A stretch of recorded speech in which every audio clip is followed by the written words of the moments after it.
За манай багийн сэдв гэрийн сувилгын хэрэгцээ тусламж үйлчилгээ эерэг нөлөө үзүүлэх нь хэвтэн эмчлүүлсэн өвчтөн эмнэлгээс гараад биеийн байдал өөрийгөө асран сувилгах чадамж, асран хамгаалагчийн боломж зэрэг нөхцөл байдлаас болоод гэрээр тусламж үйлчилгээг үргэлжлүүлэн авах хэрэгцээ үүсдэг.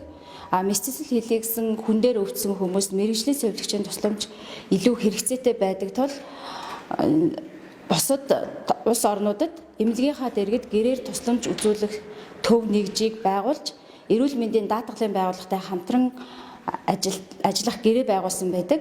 Манай Монголд бол энэ нөхцөл эрүүл мэндийн ийм орчин үүсээгүй учраас бидний гаргаж байгаа санаа бол сувилгын тусламж үйлчилгээг эрүүл мэндийн даатгалд оруулах тийм санал төвшүүлж байна.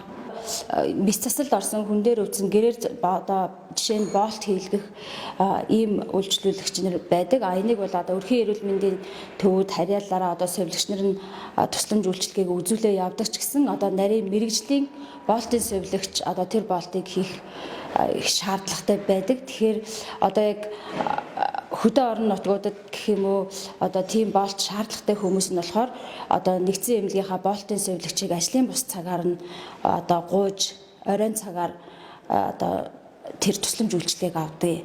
Одоо энэ үйл ажиллагааг л одоо эрүүл мэндийн даатгалд оруулаад сувилгын эрүүл мэндийн даатгалд оруулах тийм саналтай байгаа.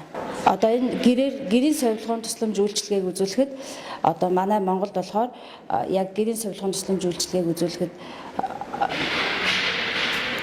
одоо заавал эмчийн заалтаар эмчтэй хамт байх ёстой гэсэн тийм заалт байдаг. Тэгэхээр одоо сувилгын тусламж үйлчилгээг сувилагч нар хүргэхэд одоо сувилагч нарын эрх зүй орчимд бүрдүүлэх шаардлагатай байна.